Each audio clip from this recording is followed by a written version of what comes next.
Will we ever be done with this? I don't know. The last point I'll make about that first quotation is the continuation of that analogy I started at the end of the last video, and basically that, there is an analogous relationship between the very large and the very small, and there is something of all the universe at both those extremes and at everything in between. And the metaphor or the comparison I was making was the structure of the atom with its orbiting electrons at the smallest level, or one of the smallest levels, to the orbiting of moons around a planet, or planets around a sun, or galaxies around a much larger spiral, etc., and so on. So are these patterns, large and small, and these structures, large and small, that are in everything and a part of everything. In a way, it's kind of the poetic way of talking about Einstein's unifying theory, if that makes sense. If you're not a physics nerd, that's okay. Don't worry about it. But, the structural thread that ties everything together. Now look at this second quotation. Who looks upon a river in a meditative hour and is not reminded of the flux of all things? Throw a stone into the stream, and the circles that propagate themselves are the beautiful type of all influence. Now, notice once again, he's going back to nature as the structure of thinking and the structure of consciousness. And I think everybody has had that feeling where they realize that anytime they're telling a story, they're taking a slice out of that long thread of their life, or that long river-like flow of experiences and memories. Um, and to also know that that experience keeps moving on and it keeps changing. And then, of course, the idea of putting, a stone in a stream, um, and talking about ripples is also about the influence of nature upon everything and the influence of the mind on all things. And again, we see mind and nature, even though they are apart, even though there's something in consciousness, in the subjective experience of being a human being, that is separate from nature. They have similarities in structures. Wow, this stuff was way harder to talk about than um, enlightenment thinking. It is elusive, and we'll talk a little bit about why that is too. Finally, this last quotation: empirical science is apt to cloud the sight. A dream may let us deeper into the secret of nature than 100 concerted experiments. Think about it this way. Wow. Beautiful quotation. Maybe you agree with it, maybe you don't. Empirical science just means the scientific method. Um, Experimentation, observation, control group, experiment group, record results, repeat, right?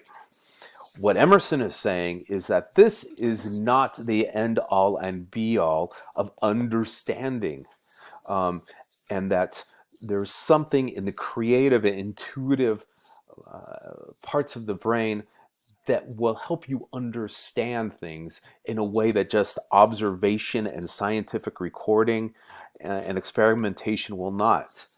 I mean, one way of looking at it is that sometimes we need analogies in order to understand science. And analogies are very, very creative, artistic, um, conceptual processes. So there's something of the truth in that.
Why would you put that other one in?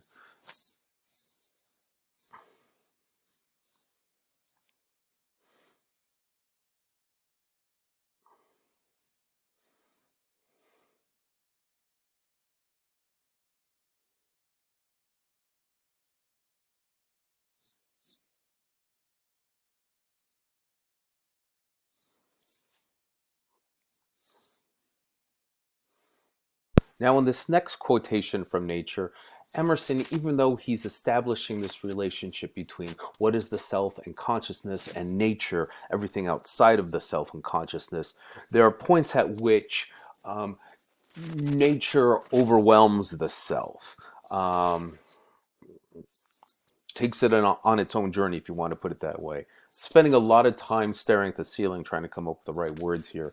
Um, and that's because Emerson's language is heady, and in some ways he's talking about things that, if they're not indescribable or ineffable, they definitely tread in that direction. So here comes a quotation. There I feel that nothing can befall me in life, no disgrace, no calamity, leaving me my eyes, which nature cannot repair. Standing on the bare ground, my head bathed by the blithe air and uplifted into infinite space, all mean egotism vanishes. I become a transparent eyeball. I am nothing. I see all. The currents of the universal being circulate through me. I am part or particle of God. Now, a couple different things going on in this passage. One of them is that nature has this power to overwhelm or to erase boundaries in certain moments. It can, in some ways, inspire a person out beyond selfhood, beyond ego, beyond me. I think this is related to the notion of the sublime. And this is a very 18th century, 19th century notion too. And that is like looking at nature and something grand and overpowering about it and just being blown away and having almost this divine experience. And maybe this is something close to experiencing the sublime, but not quite there. I don't mean the band that does the Santeria song. They're a totally different thing. But sublime, this ecstatic divine feeling that we get when we see the grandness of nature. And it does make us feel small. Sometimes it makes us feel small that we don't feel we are we at all. Oh my gosh, there's a poem right there. In other words, like I've said before, the ego, the self, the me, just kind of vanishes while we're blown away by everything there. So nature is this not only reinvigorating process that an entity that the self can interact with, it is something that can make the self or the me transcend ego, transcend the idea that I am an I. Um, and that's a pretty impressive and powerful thing. If you notice here at the end of the quotation, he also says, the currents of the universal being circulate through me. That's kind of his word for God or the divine. He uses different phrases at different places. I am part or particle of God. Notice that he is saying he is part of the divine, if not the divine himself too. And think about how that is an erasure of boundaries. As opposed to most Western religions, where there is the divine, there is God, and then there is the earth, and then there are humans. But he is saying that there really isn't that kind of boundary at all. And here's a picture, a very famous caricature that was done based off of this quote: standing on the bare ground, my head bathed by the blithe air and uplifting becoming the transparent eyeball. Um, you you might even want to think about what this says about the primacy of sight as a sense.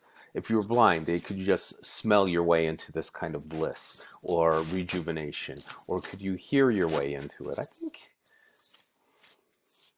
I don't see why not. Maybe it would be slightly different, and I think it would depend on how much you've depended on sight.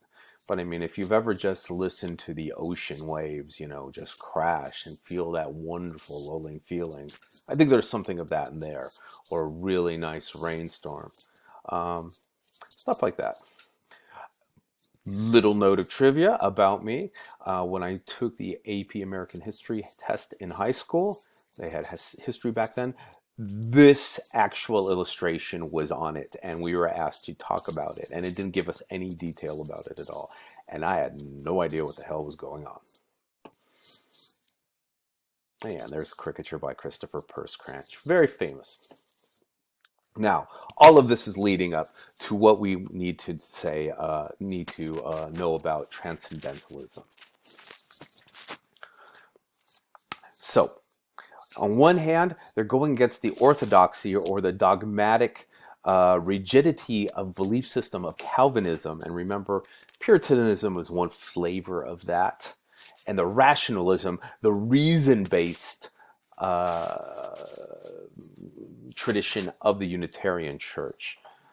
So they were kind of against rules in both senses of the word. The orthodoxy of Calvinism is about rules that are kind of based on things we cannot understand and reason. But the Unitarians are just saying, hey, we can be reasonable logic all the way. And one of the things we have to remember about Transcendentalism is that it's not about reason or logic in that Enlightenment sense. In fact, Transcendentalism, in quite a few ways, was a reaction against the Enlightenment. And we already discussed that a little bit before when we talked about how Emerson and the Transcendentalists did not think that the mind was a blank slate, that it came like pre-wired, inherently processing with creativity and innovation and intuition. And it's also centered, one of its primary beliefs is that humanity in the natural world is divine and good. And this, too, in a way, is a break from other kinds of faith-based traditions. In Calvinism, everything is fallen, everything is sinful, everything is wicked, and we are foul and beaten down. Sinners in the hands of an angry God. Am I right? That is a stark contrast. So everything's divine. Everything has a piece of God in them,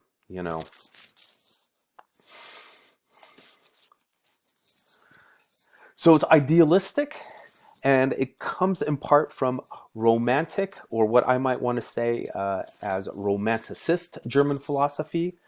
Immanuel Kant.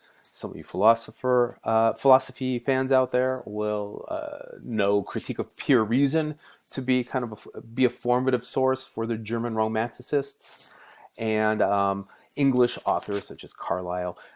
And also Samuel Taylor Coleridge and William Wordsworth.